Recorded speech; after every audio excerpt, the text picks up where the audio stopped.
May electric power o wala, tuloy tayo mga kapatid. Kasi hindi nag-fail si Lord sa atin, hindi nag-stop si Lord sa atin sa pag-bless. Kaya dapat lang tayo'y magpatuloy, ano?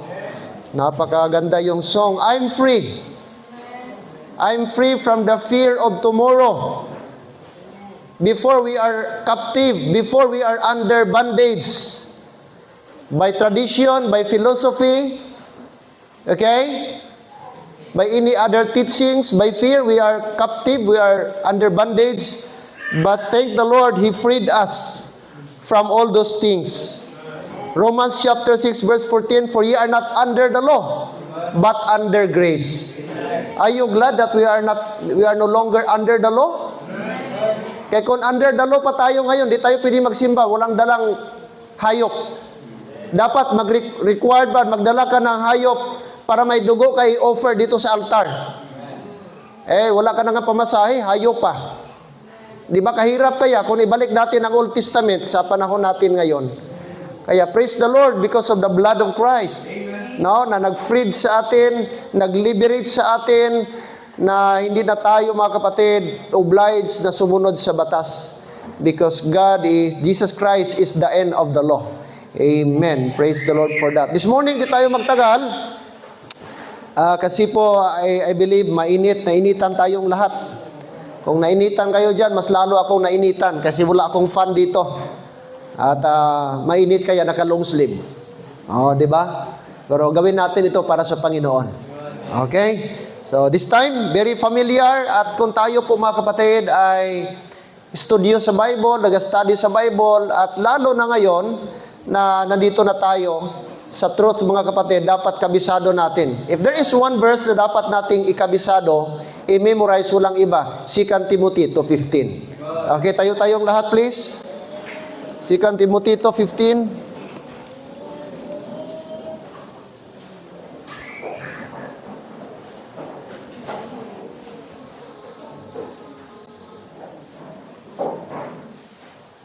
Okay, basahin natin. Sabay-sabay, isang verse lang po. Ating basahin. And by the way, salamat sa mga Deliver You family na nag-allow na mahiram natin yung kanilang chargeable na speaker. At salamat na hindi tayo masyado ngayon na nagasigaw or mag-effort para lang marinig. Salamat na meron tayo ngayong magamit. Sabay di. And by the way mga kapatid, baka last din na ito ni Sabaydi dito sa church. Una, para hindi na magsige pasok-pasok itong asong ito. Kasi sige pasok. Dalhin ko na yan sa bahay. Idala ko yan dati dito kasi 3 yung aming aso. But this morning, my heart is very heavy. And I'm so sad mga kapatid kasi isa kong aso, si Caleb, namatay na po. So namatay po siya last, I think, Wednesday.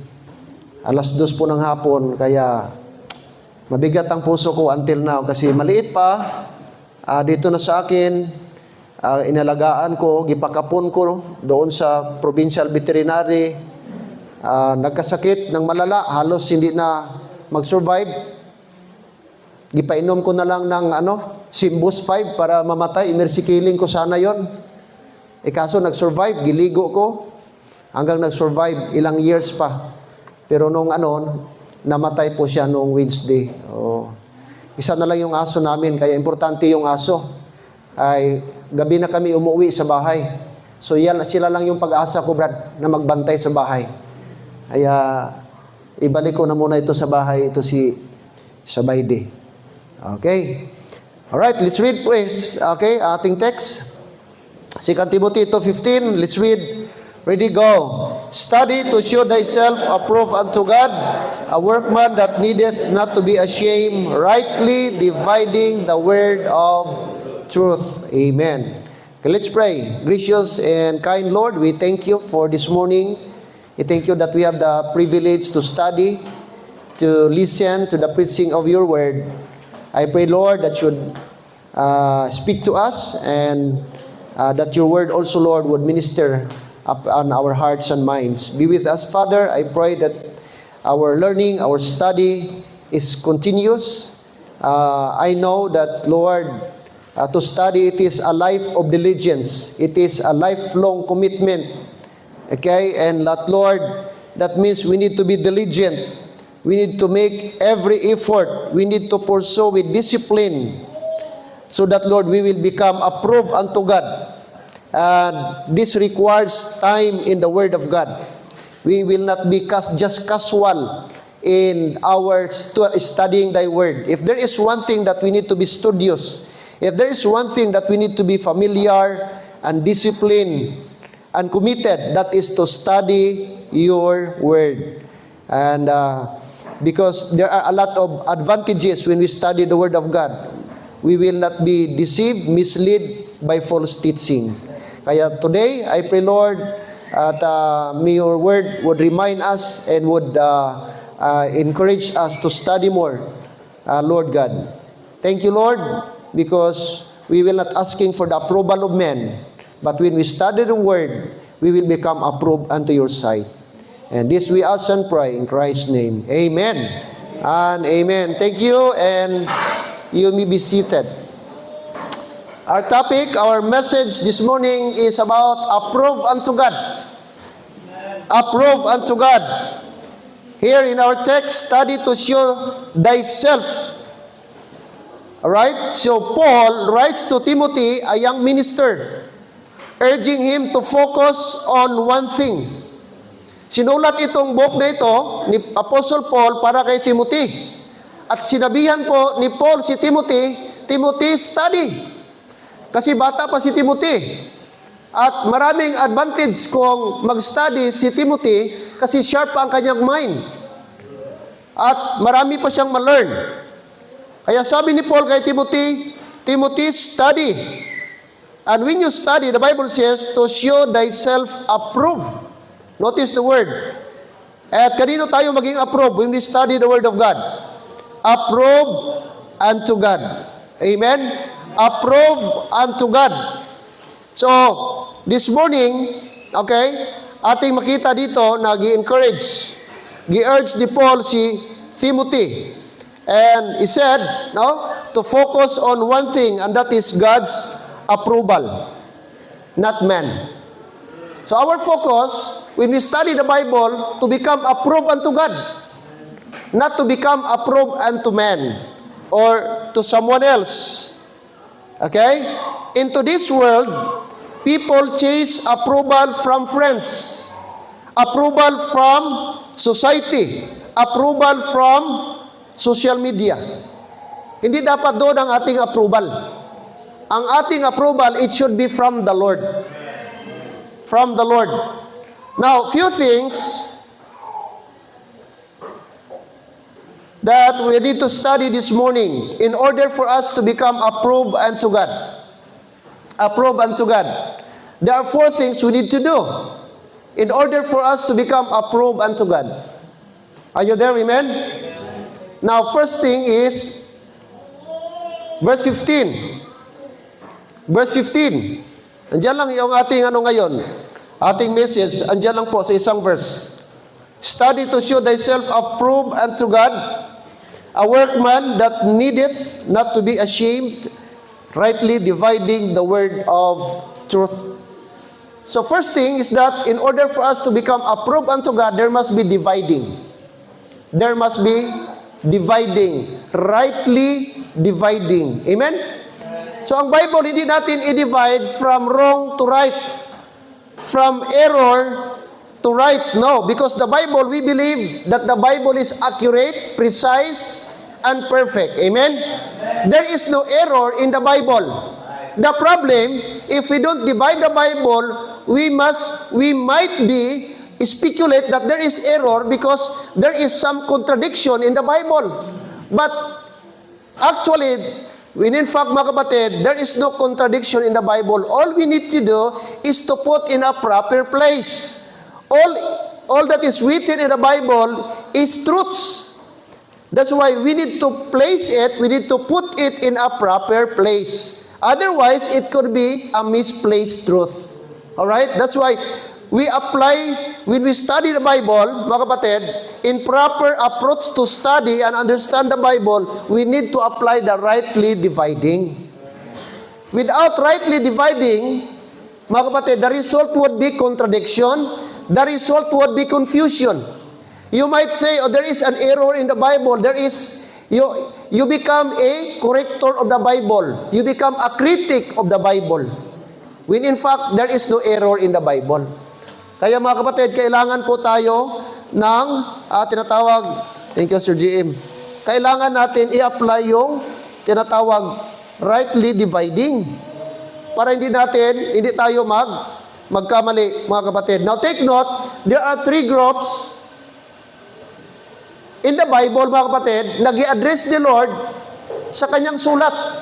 Remember, the Bible, yes, the Bible is written for us, but the Bible is not written directly to us. May mga verse sa Bible, may mga turo sa Bible, are you with me? Na hindi na applicable sa atin. Hindi lahat na nakasulat sa Bible, i-claim natin na applicable sa ating panahon. Example, i-apply mo ba yung tooth for a tooth? Eye for an eye? That is Old Testament. That is Mosaic law. Na kapag sila'y nakasala, pagka buhay ang kinuha, buhay ang kapalit. Ganun ang batas ni Moses. Ngayon, i-apply ba natin yan ngayon? So kung wala tayong rightly dividing, sabihin mo, na applicable pa sa ating lahat. Applicable sa ating panahon. Hindi po. Now, let's go to 1 Corinthians chapter 10, verse number 32. Anong sabi po ng Bible? 1 Corinthians chapter number 10, verse 32.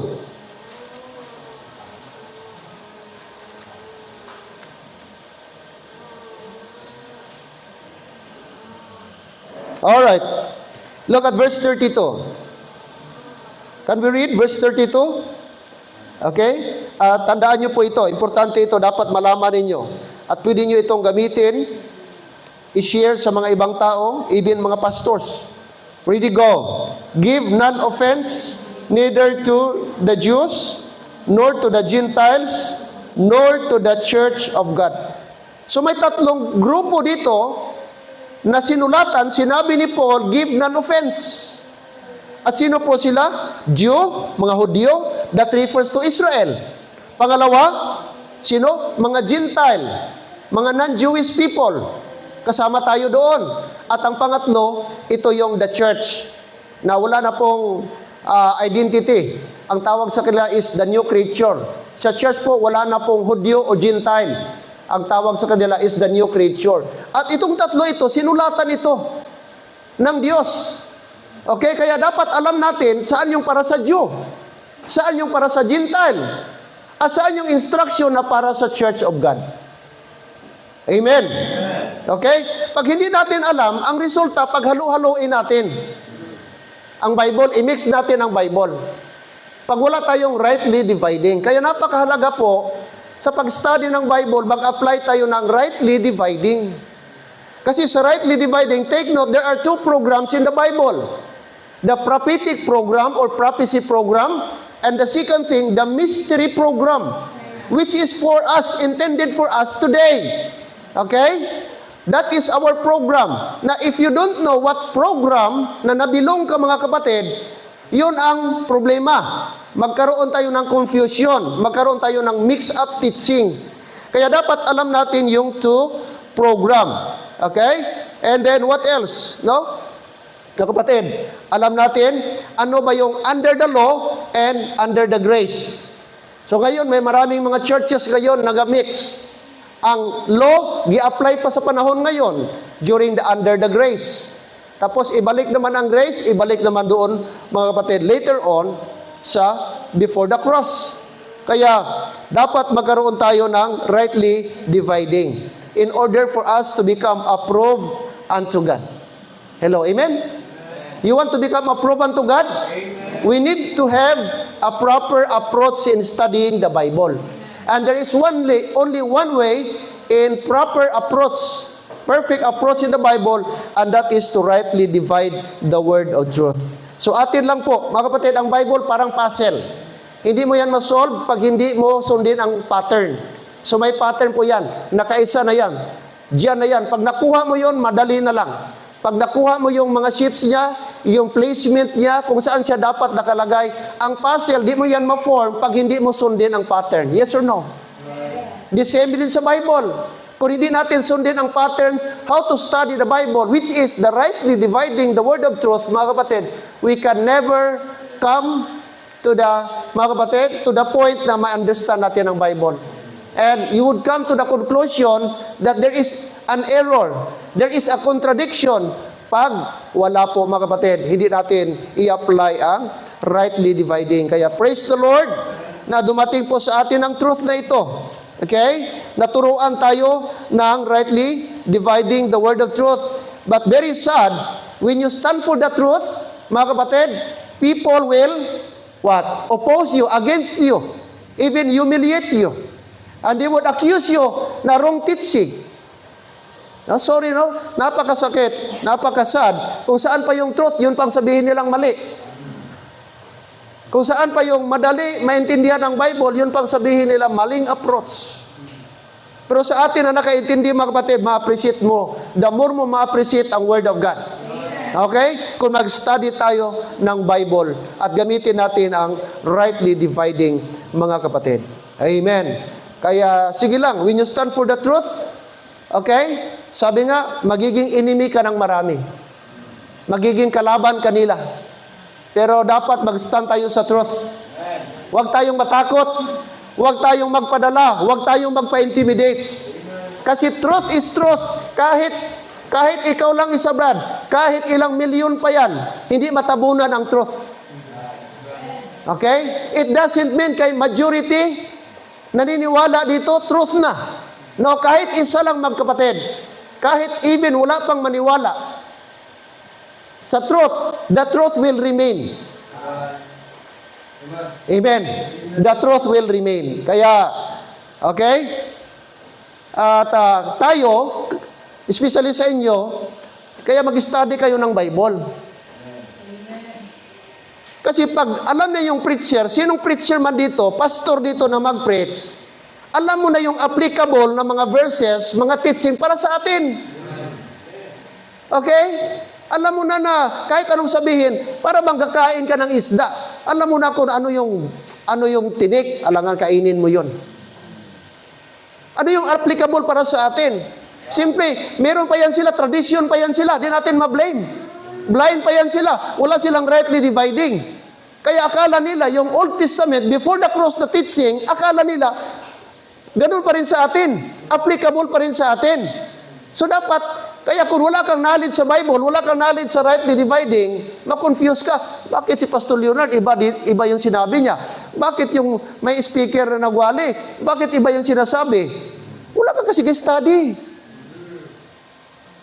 Pero kung study ka at nakikinig ka, nagabalik ka sa Wednesday, nagabalik ka sa hapon ng Sunday, kapatid, di ka na magtanong. Tama? Alam mo na. Kaya dapat di tayo ma-intimidate. Di man natin pwede din. At may mga kaibigan tayong mga traditional pastor pa.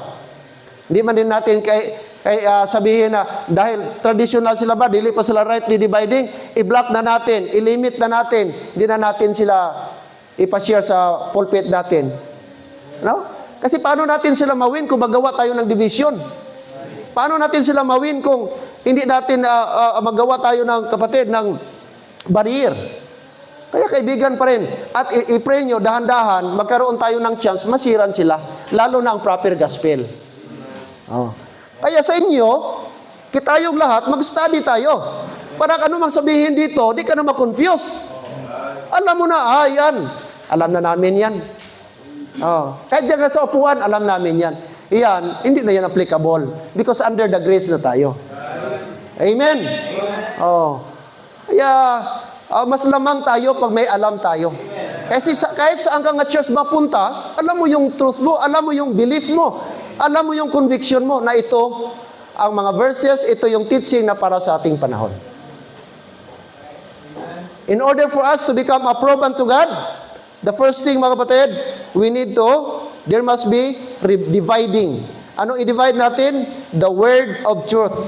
The word of truth. Kaya kahit lula ka na, kahit lulu ka na, kahit senior ka, Brad, never stop learning. Never stop to learn. Never stop to study. Mag-stop lang ating pag-study pagpatay na tayo. Yun yung ating finish line. But as long buhay tayo, you need to study, I need to study, we need to study.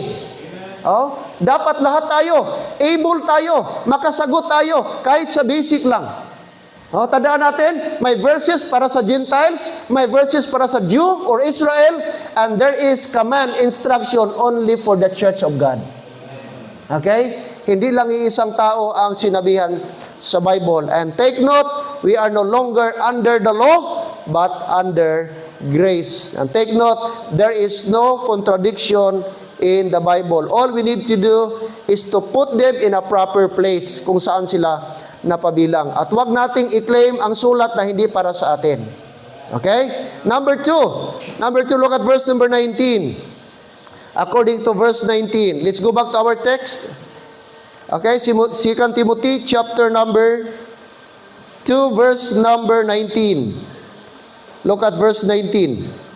Verse 19. Nevertheless, the foundation of God standeth sure, having this seal, the Lord knoweth them that are His. And take note this phrase, and let everyone that nameth the name of Christ depart from iniquity. The second thing, that only in order for us to become approved unto God, number one, there must be dividing. Number two, there must be departure. Departure from what? From where? The Bible says, depart from iniquity. Are you in the Lord? Verse number 19, and let everyone that nameth the name of Christ. That means a believer of the Lord. That means he is a Christian, he is saved, he is a new creature. Anyone who claims the name of Christ, that refers you are a believer of God. So because you are a believer of the Lord, you are saved, you are a Christian, therefore the Bible says, depart from iniquity. That is a command.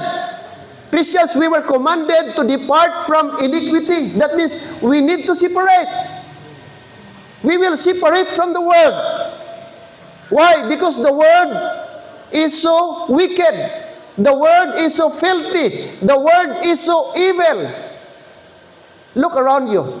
Tingnan yung mundo ngayon. Grabe na. Nangyayari mga kapatid. Halos araw-araw patayan. Wala nang takot ang tao pumatay. Oh. Pamilya. Ngayon ang mga tao, mapapansin mo wala nang pasensya, kunting napakaliit lang na topic, issue, nagpataya na. Mga tao ngayon masyado nang irritable, wala nang understanding, wala nang patience, wala nang compassion. Ang tao ngayon hindi na considerate.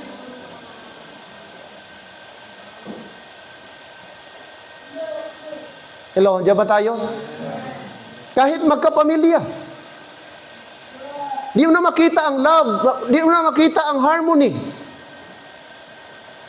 Kunting sigawan, kunting conflict kaagad. Mga bata ngayon, maliliit pa, ang mga bunganga, lumalabas sa bunganga, napakasama, Bakit? Kasi nakikita, naririnig sa magulang. At kung ano ang maririnig sa mga bata, sa magulang, simpre, automatic yan. Susundin ng mga anak. I-adapt ng mga anak. Kaya malaking faktor ang magulang. Kaya huwag kang magtaka kung anong ugali ng anak mo. Simple, walang iba. Galing sa magulang. O it could be, nagkulang ang magulang. Kaya mga parents, malaki po ang papel ninyo, natin, bilang mga magulang.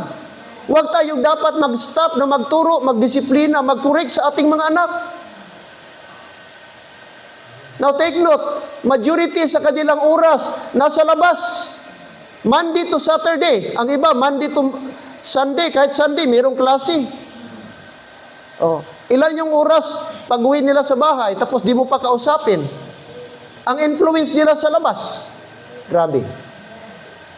At huwag tayong magtaka, Brad. Pag-uwi sa bahay, iba ng ugali, iba ng salita, iba na magsagot. Tapos ngayon magulang, di mo pa dalhin sa simbahan.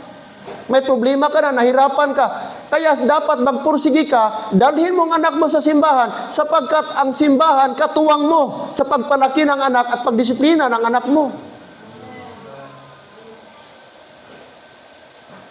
Now take note, in the book of Deuteronomy chapter number 6, unang teacher, mga kapatid, magulang.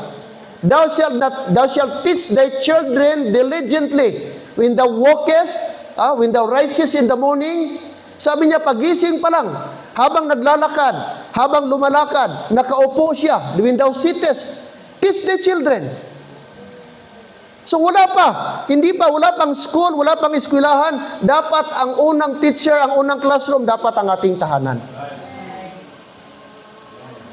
Before pa ang church, dapat sa bahay natin nag-umpisa na ang teaching.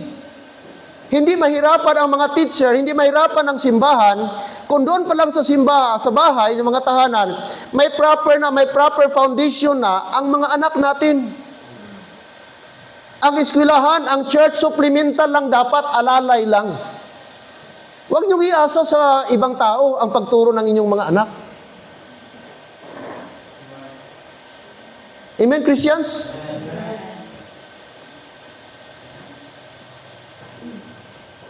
That is a command. That is a command. Depart from iniquity. Kasi alam ni Paul na even sa time ni Timothy o sa time nila, meron na, nag-prevail na po yung iniquity. Kaya sinabihan siya, Timothy, be careful. Take note, you are carrying the name of Christ.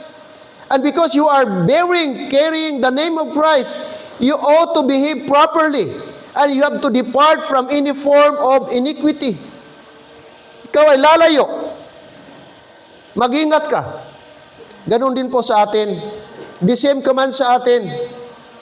That means sa atin na Christian, dapat na alam natin na hindi tama. Alam nating mali. Alam natin na hindi kalulugod. Ikalulugod ng ating Panginoong Diyos. We should depart. We should depart from iniquity. Amen. Sawayin natin. Huwag tayong parents mag-antay na ang ibang tao magsaway sa ating anak. Ako, nahihiya ako sa aking anak pag ibang tao magsaway. That means nagkulang ako. Grabe yung effort namin ni Ma'am Vic, pero may ugali talaga si Clint minsan, mahirap. Inasabi ko, next time, we will not bring you during visitation. Pero ka-double time kami, grabing istorya. Anak, doon sa bahay, ginakausap ko siya. Look to me, look at my eyes, look at my eyes. Sabihan ko siya. Sabi ko, love ka ni Mami, love ka ni Daddy. Super love ka. Pero pag magpasaway ka, sabi ko, hindi pwede exempted ka. Hindi ka immune sa latigo, hindi ka immune sa belt. Minsan talagang mapuno ako. Marami na akong warning, ayaw pa rin. Ginabelt ko na talagang maramdaman niya. Pagkatapos, after 3 days, makita ko yung lagom. Ang gusto kong makita niya, maramdaman niya na talagang hindi ako nagano. Kasi ayaw ko. Sabi ko, di bali na ako makulong someday. Dahil gidisiplina kita. Di ako ka-afford, makita kita, ikukulong ka. Dahil wala kang disiplina. Kahit sultiro ka na, kahit ano pa. Someday, maging teenager yan, tapos basagulero. Sabihin ko, mag-resign ako magpastor. Kung hindi ka good model, hindi ka example sa church, mag-resign ako magpastor. In this church, kung di pa man mag-rapture, mga kapatid, maabutan ko yan mag-teenager. Di pa man ako mamatay, di pa mag-rapture, andito pa kayo. That is true, mga kapatid. Kung hindi ko madisiplina ang anak ko, tapos basaguliro yan, andyan ang pagka-ritubado na bata, mag-resign ako magpastor dito.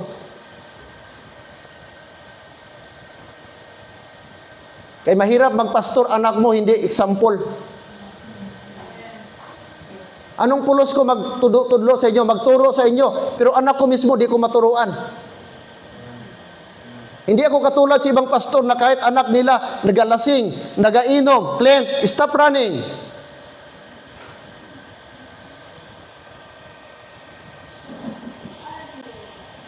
Na ginatolerate. Ga pastor, tapos mga anak nila, nasa labas, wala gasimba. Mga ritubado. Sabi ng pastor, how can you rule the church of God? Rule it his own house. Sabi niya, ang isang pastor, girole niya, gimandit siya ang kanyang bahay. How can he rule the church if he cannot rule his own house well? Sabi ng Bible sa Timothy, isa na requirements sa pagiging pastor, dapat ang pamilya mo, na-guide mo muna bago mo i-guide ang church. Otherwise, magiging hipokrito ka. Indirectly, sasabihin ng mga membro, pastor, turuan mo muna yung anak mo, turuan mo muna yung pamilya mo, bago kami. At ayoko dumating yung point na ganon. Anong say-say ko dito na magturo sa inyo, pero mismo anak ko, pamilya ko, hindi na nakikinig sa akin. Dapat ganon din sa atin, hindi lang dapat sa pastor. May mga kapitbahay tayo, may mga relatives tayo. Huwag nating sabihin, excuse, pastor, bata pa kasi yung anak ko, hindi pa yung kaintindi. No, makaintindi na yan. Train up a child in the way he should go. And when he is old, he will not depart from it. Training starts at the very young age. Matrain gani yung aso, matrain gani ang lion, matrain gani ang elephant sa circus. Bakit anak mo di mo matrain? Tama? Ang kulang sa atin, training. Kulang sa atin tiyaga, kulang sa atin ang discipline, kulang tayo sa oras. Marami tayong excuse. At di natin pwedeng ipasa niya na tungkulin, mga kapatid. Huwag kayong magalit sa akin. Tungkulin ko ito bilang pastor. Pareho tayo, kung ga-struggle kayo sa anak ninyo, ga-struggle din ako. But hindi po yan dahilan na magkaroon tayo ng excuses. Magsumikap tayo, i-check natin kumusta ako na magulang ko. Ginakorek ko ba ang aking anak? Kasi, mga kapatid, masakit sa akin makarinig ako ng istorya nung klaseng anak, lalo na sa akin. Lalo na sa akin kay pastor, mas mataas ang expectation. Tatay, pastor? Tapos ganyan? Okay lang kayo, kaya di kayo pastor. Pero ang pastor, mataas. Given na yan, automatic yan, ang tawang isip. Pag anak ng pastor, dapat model. Departure. Napakapangit, mga Kristiyano tayo, ating mga anak, kilala sa society, mga barumbado, mga walang disiplina, walang mudo. Pangit. Sasabihin nila, anong klase, anong natunan nyo sa simbahan? Anong ginatudlo sa simbahan nyo? Nga, mga bata nyo, amo ng ugali? Way ka mo ginatudloan dito? Anong ginawali sa pastor ninyo? Nga, gaamo ka mo sina? Don't you know, mabalik diyan sa akin na pastor? Oh, sa isip siguro nila, di nyo narinig, verbally, pero sa isip nila, andun yun.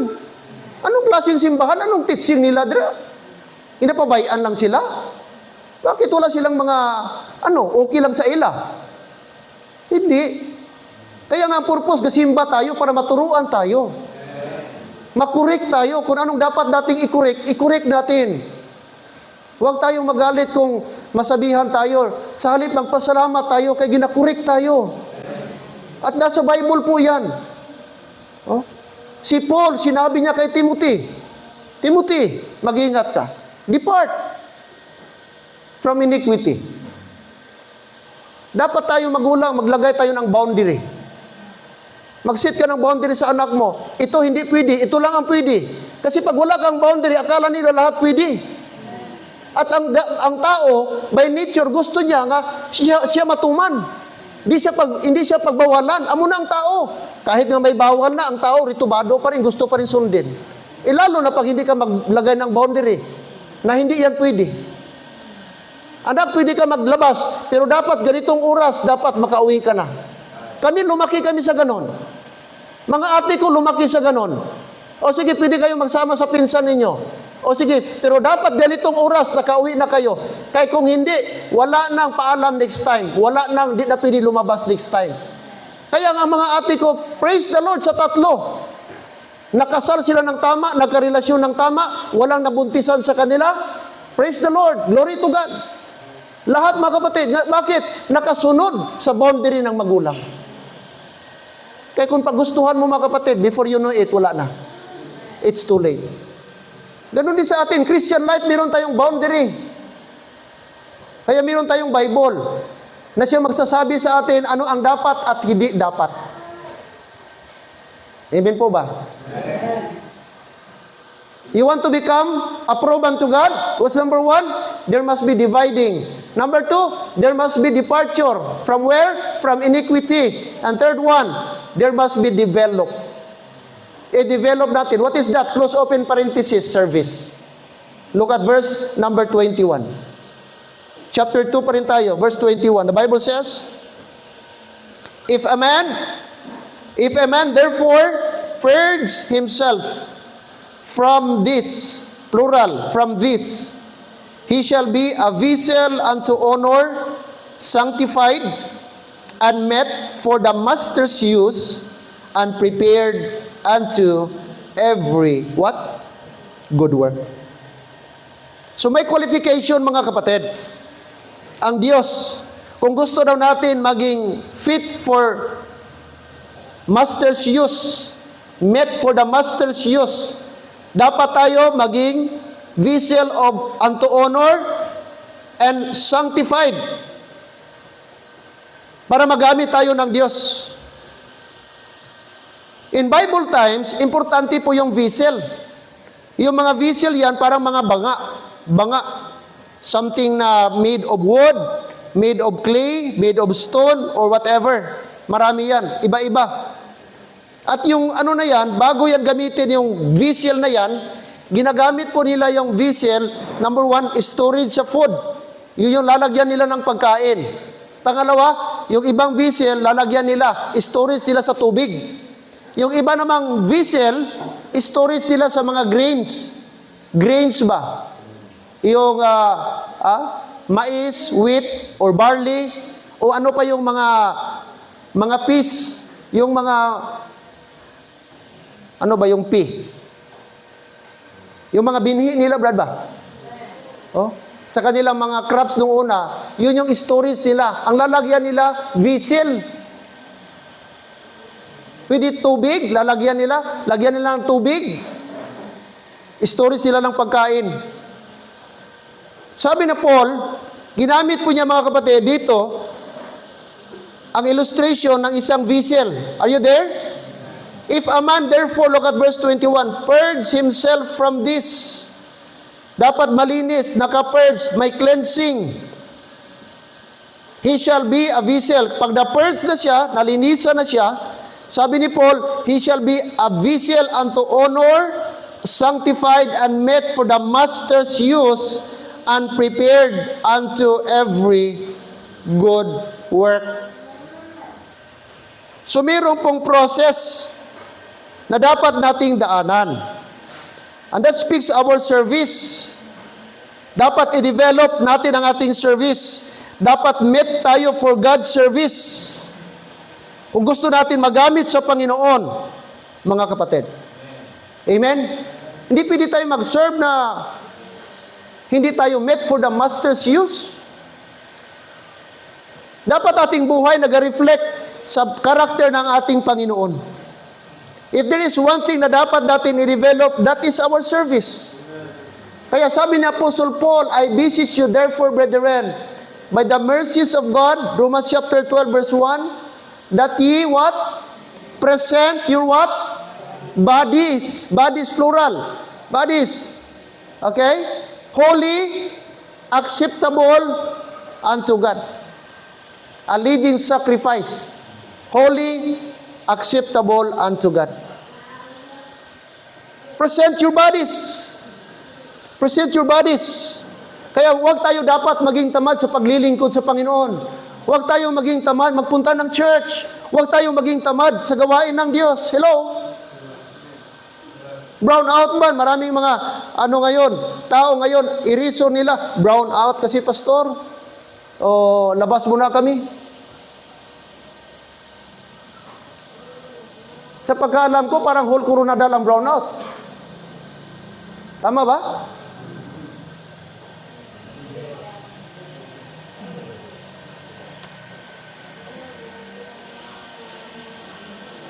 Naligtas ka, kami nag-sacrifice.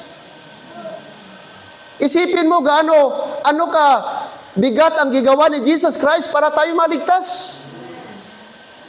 Ito kunting oras lang itong ating ginagawa. Wala ito sa katiting sa ginawa ni Kristo na sacrifice sa atin.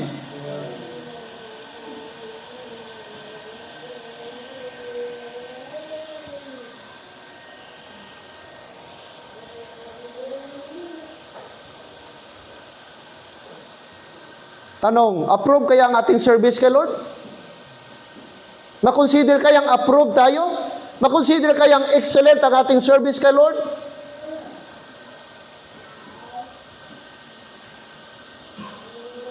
I hope so, mga kapatid.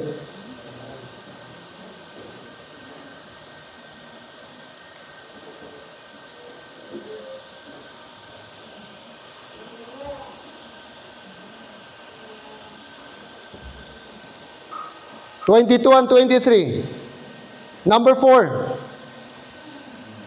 Approve unto God. How? How could you be considered approve unto God? There must be dividing, departure. The third one, there must be develop. We need to develop our service. Fourth and final, look at verse 22 and 23. Flee also youthful lust, but follow righteousness, faith, charity, peace with them that call on the Lord out of the pure heart. 23, but foolish and unlearned questions avoid, knowing that they do gender stripes. Number 4, there must be distance. Distance. Anong sabi ng 22?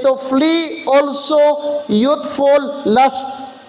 This address primarily to Timothy. Sabi ni Paul, Timothy, be careful. You are young, you are a youth. And because you are young, you are prone of lust. But he said, flee from youthful lust. Kasi alam ni Paul na mapusok ang mga young people. Ang mga young people mahilig mag-explore. Ang young people curious sa mga bagay-bagay sa paligid. Okay? Kaya sabi ni Paul, flee. Alam ni Paul, ano ang buhay ng isang youth?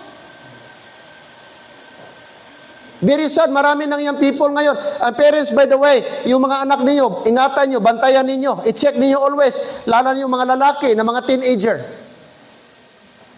Marami ng mga young people ngayon nag-engage yung tinatawag e-cigarette, yung vaping. Ha? Nakita nyo, alam yung vaping? Kanong ginasuyop-suyop karon nga, parang liquid yan na vape liquid, tapos ginasuyop, ang iba ginakwintas-kwintas pa. Sabi niya, mas safe ito compare sa traditional na sigarilyo nga hit-hitin mo. Di mo alam, mali po. Mas doble pa yan ka hazardous. Mas doble pa yan ka dangerous sa traditional na sigarilyo. Kaya grabe, chemical po yan ang ginatughong yan. Yung tinatawag vape liquid. Pwede yan makakanser ng throat, makakanser ng dila, magkaroon ng gum cancer, gum problem. Kita mo parang mga dragon, kunting suyop lang, pagbuga, grabe yung aso. At sabi ng mga health expert na grabe ang sakit na maibigay yung vape cigarette o e-cigarette na yan. Ang nicotine yan, ang chemical, number 1. Ikadua, yung sa mind ng bata. Ikadua, yung sa gum at saka sa throat. Kasi chemical nga yung vape liquid. Tapos ang utak ng bata, mga 13, 14, 11, di pa well developed. At yung vape, yun ang umpisa, ang starting point ng tao magkaroon ng addiction, tapos di na kontento sa addiction, mag-level up, magiging shabu na. Hanap-hanapin na. Kaya mga magulang, huwag kayong makumpiyansa sa anak ninyo. It might be, hindi nyo nakikita, pero baka gatilaw-tilaw na yon doon sa eskwelahan. Sapagkat may mga classmate na ganun sila. Kaya kausapin, the best way, kausapin yung anak. Anak, mag-anis ka sa akin. Nakatesting ka na ba ng vape? Ga-vape ka ba? Alam mo ba ang danger niyan? May mga young people tayo, si Noben, si Benz, Sino pa? Oh, andyan si Jansen. Sino pa itong mga ano? Ito ang very critical na mga edad. Kaya ito yung mga edad na curious. Gusto mag-explore, gusto mag-discover, gusto mag-try. At once nakatry na ito, sasabihin, ma-pressure sila, testing lang bala? Kaisa lang bala? Ikaw gid, sige, try na lang. Pagka-try na kauyon, wala na, mahirap na, tuloy-tuloy na. And before you know it, addict na, mga kapatid.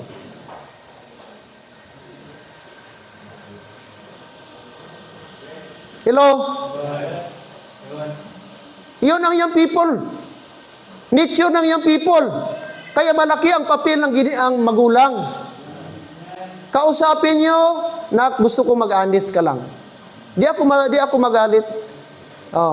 Gusto kitang tulungan. Kasi ayoko someday maging addict ka. Mas masaklap kung nasa kulungan ka na. Mas mahirap yung na-rehab ka na.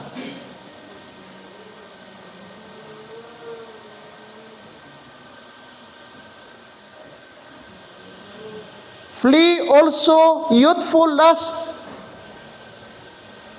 Umiwas. Humiwalay, lumayo. Sabi ni Paul. Ano bang ibig sabihin ng flee? Diyan kayo? Nabasa niyo sa Bible, Brad? Flee, that is to depart. That is to keep distance. That is to stay away. Anong sabi ni Paul? Abstain from all appearance of evil. Abstain. Lumayo ka from all appearance of evil.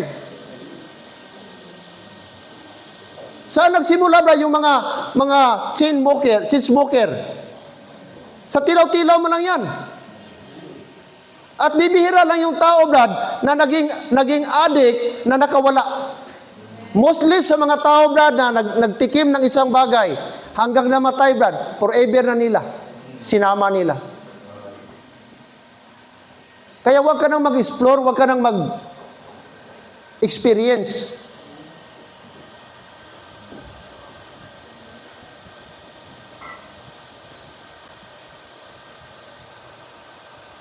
First time ko nakakita actual, Brad, ng shabu.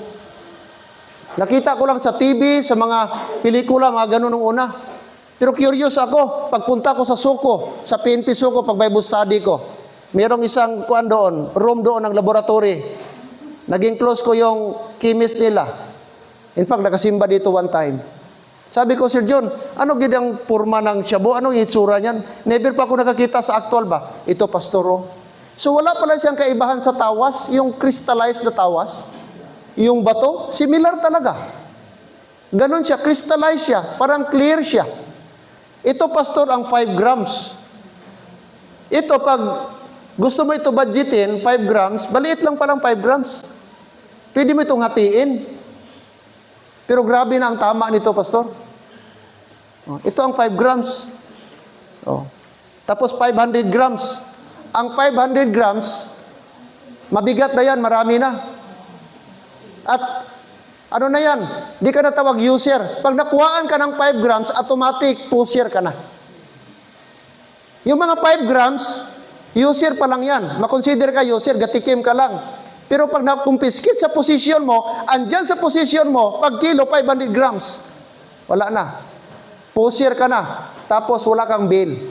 Hindi ka na pwedeng makabail yan. Malaki yan na kaso.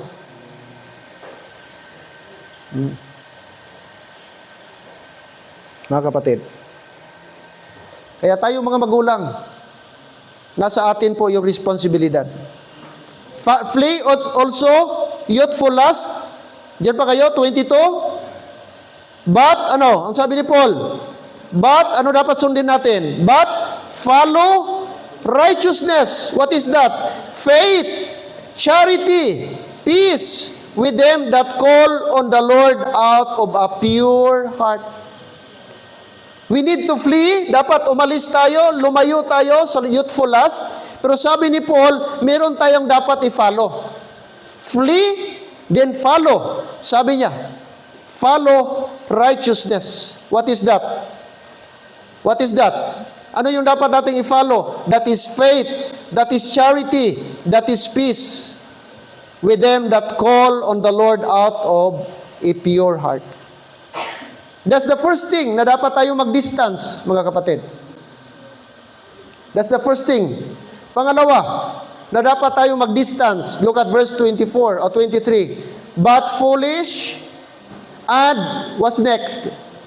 And unlearned questions, avoid. Ano yan? Yung mga tanong-tanong na mag-create ng debate, arguments, discussion, na parang magpaanuhan na lang ng kanilang knowledge. Sabi ni Paul, avoid. Yung mga tanong na foolish, yung walang kwenta, yung mga nonsense na tanong. May mga tao kasi na curious daw, gusto daw magtanong, pero ang purpose pala nila, para ka lang itry kanila, at para ka lang itrap nila, at para ka pagtawanan pag hindi ka nakasagot. Kaya sabi ni Paul, avoid. Foolish questions. Hindi po mali ang question. Ang mali kung foolish. Walang kwenta. Hello? Kaya, huwag tayo makipagdebate, mga kapatid. Galeran tayo sa Bible para ma-equip. Hindi para makipagdebate, hindi para makipag-argue. Pwede ka siguro mag-suggestion, ano ng idea mo, Brad, sa Bible. Sa comment o sa social media. Pero huwag na tayo makisawsaw, marami na sila. Amen? Kaya kung pa tayo, Brad, walang katapusan yan. Pag nag-react ka dyan, nagbigay ka ng ibas ka, marami na naman. Mag-reply ka naman, andyan na naman. Walang katapusan. So, walang panalo dyan. Kaya, importante, mga kapatid, ang ating knowledge, gamitin natin sa tama. Kung ayaw nila makinig, ayaw nila, it's up to them. Amen? Ang atin, mag-avoid tayo. Sabi ni Paul, avoid. Anong resulta? Tingnan nyo, verse 23. Knowing that they do what? Gender stripes. Anong result? Pag mag-entertain ka ng foolish and unlearned questions, anong result? Sabi ni Paul, it will create a gender stripes. Mag-provoke lang yan. Walang winner po, mga kapatid. Kaya sabi ni Paul, verse 24, and the servant of the Lord must not act strive, but be gentle unto all men, up to teach patient. So ano tayo dapat, Brad? Dapat teacher, no? Able tayo. So yun dapat ang ating gagawin bilang Kristiyano. Alright? Kaya we need to study. Sabi ni Apostle Paul, we need to study. Ang ating goal, first word dyan na ginamit ni Apostle Paul is to study. What is study? It is a life of diligence. Okay? That means we need to be diligent to make every effort and to pursue with discipline. Being approved unto God doesn't happen casually. It requires time in the Word and in prayer. Why we must study? Why we should study the Word of God? Because a worker must be accountable. If we neglect God's Word, we risk confusion, misleading others, and spiritual shame. But when we live according to the truth, we can stand confidently before God. Amen? Anong ibig sabihin ng rightly dividing the word of truth, mga kapatid? This means handling Scripture correctly. That means understanding in the context. That means applying it faithfully.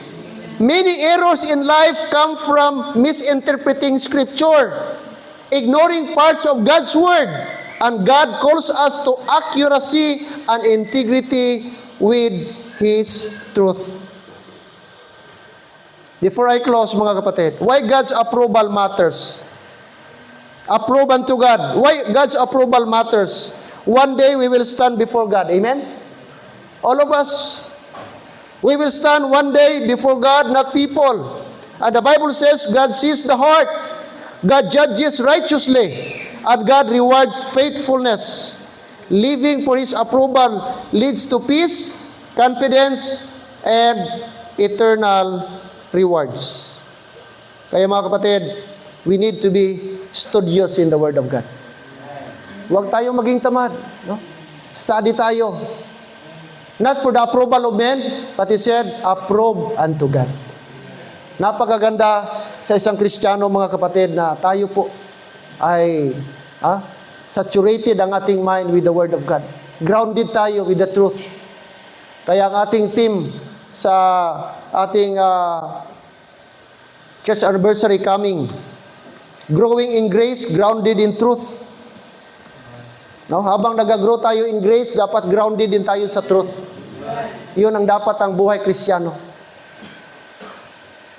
Wala na tayong dapat pang i-desire, kundi maging grounded tayo in the truth.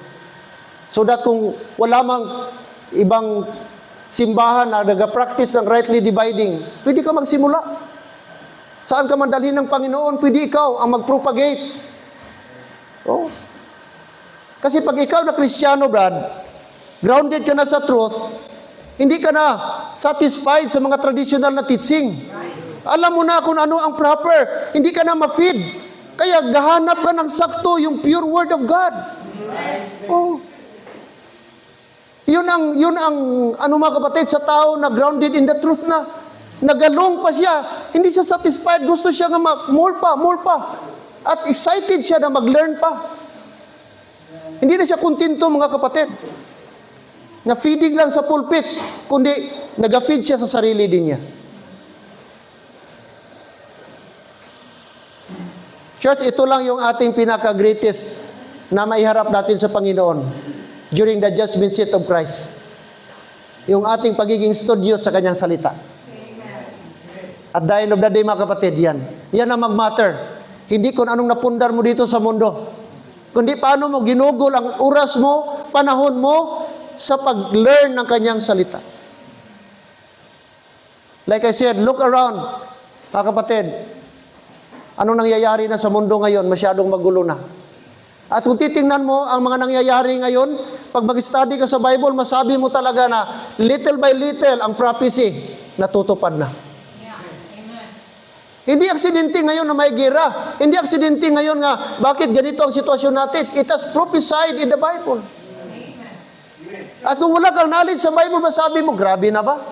Pero kung ikaw nag-study sa Bible, Lord, malapit na talaga. Sabi ko, itong nangyayari ngayon, parang mas malala pa ito sa COVID. Mas okay pang COVID kay, siguro di lang tayo makalabas. Pero okay, may ayuda tayo. Di tayo nakalabas, pero may ayuda sa city, may province. Ginahatiran ka pa. Saan ka dyan? Pero ito, mayaman, mahirap, lahat nag-suffer. Walang kuryente. Time will come, wala na tayong kuryente, mag-brown out.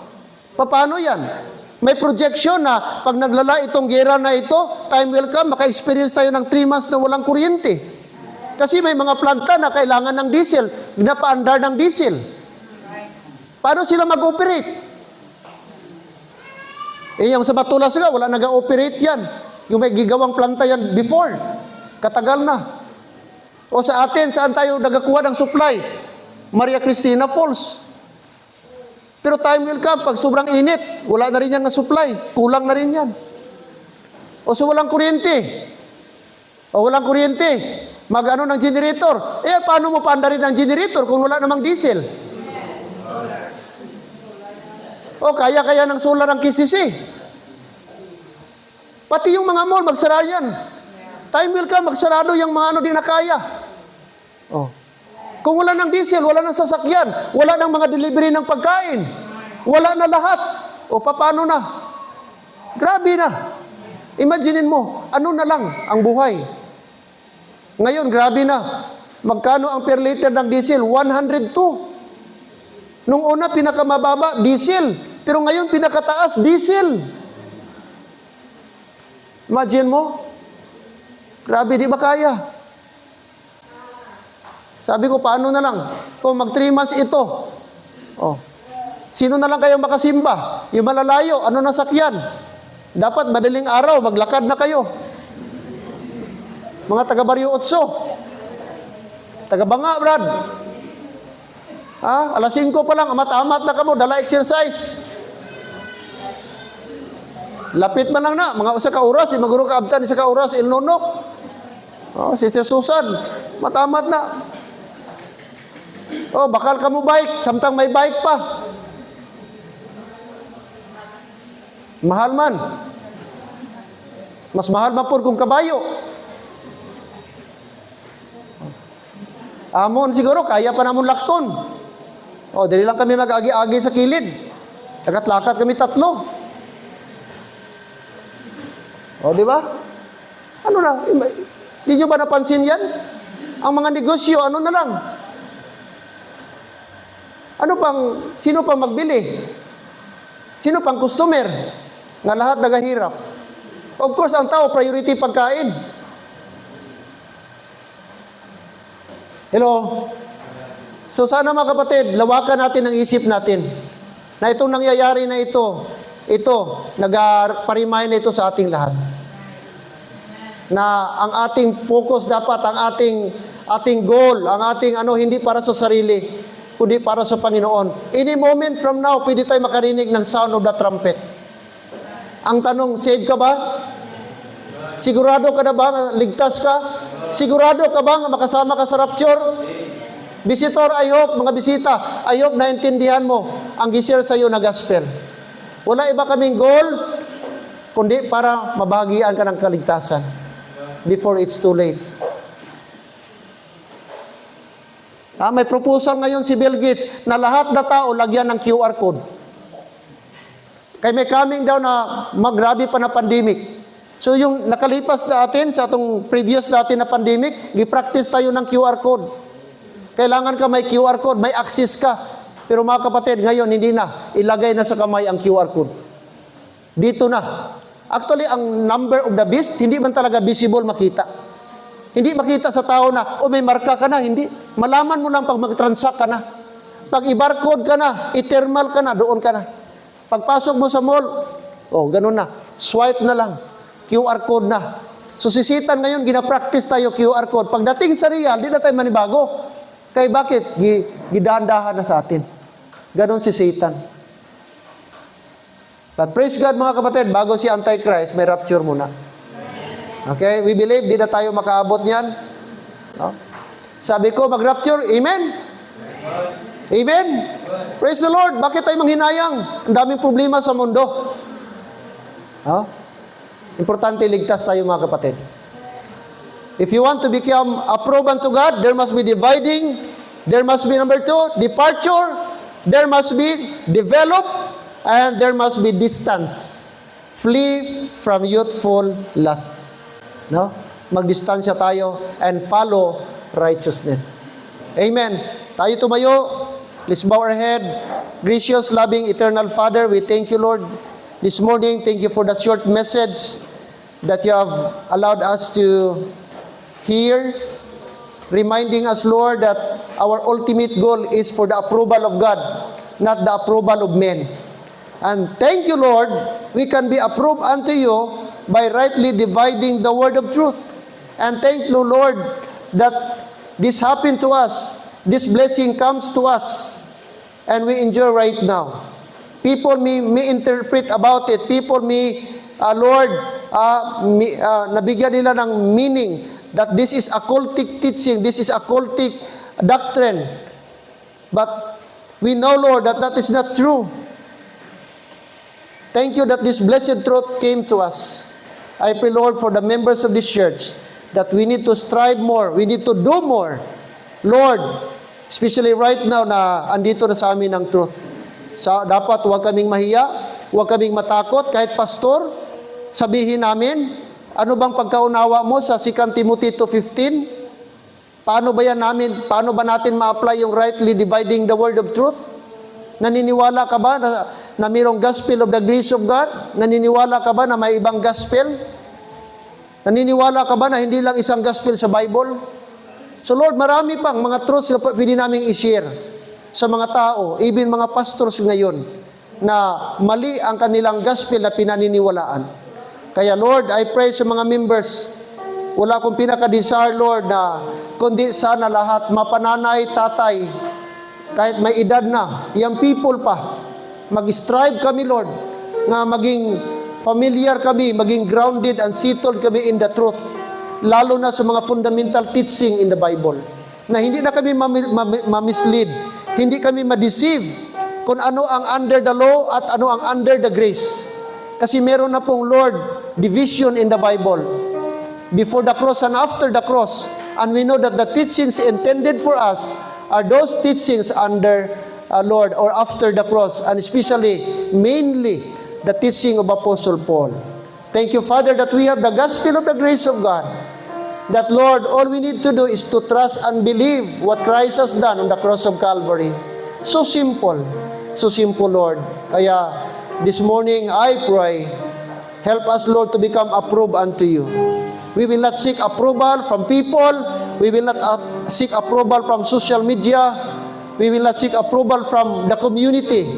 But our approval should come from the Lord. And that approval could only be happen if we apply this blessed truth. There must be departure, develop, distance, and dividing the word of truth. This morning, church, kahit mainit, but it's a blessing na remind tayo. It's a blessing. We have the Bible that constantly remind us on how to properly interpret the Bible, on how to become approved unto God. Like I said, as Christians, we will not seek approval from people, but we need to seek approval from the Lord. This morning, let me ask you, you want to become approved unto God? Yes, Pastor. Yes, Pastor. I want to become approved unto God. Yes, if you can do it, mga kapatid, by following the principle of the Bible. Would you like to become approved unto God? May you raise your hand. Can I see your hand? Would you like to become approved unto God? Amen. Amen. I see that hand.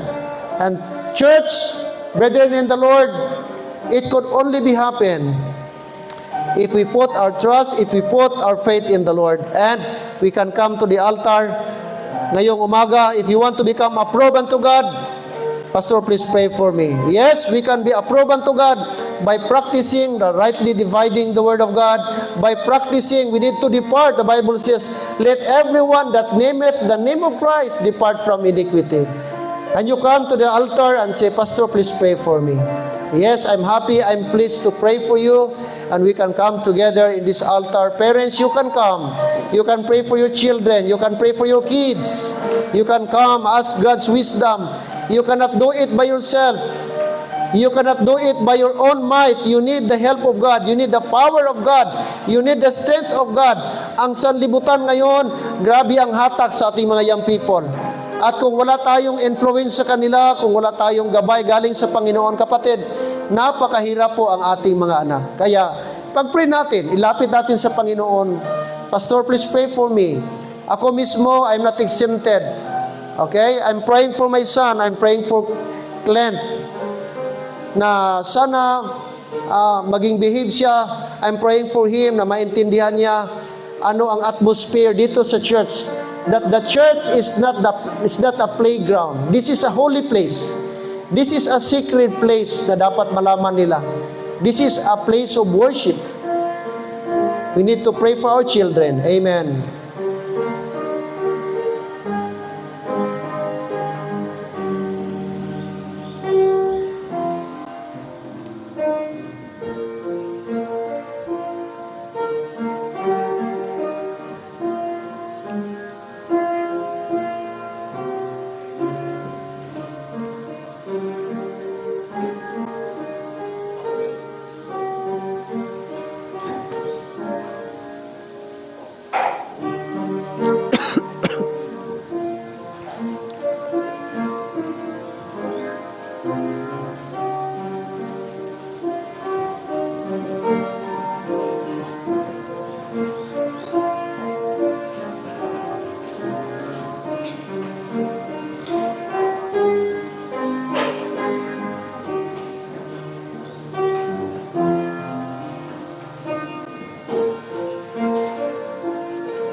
Almighty God, Thank you for this morning. Thank you, Lord, despite sa aming weather condition, very hot, very humid.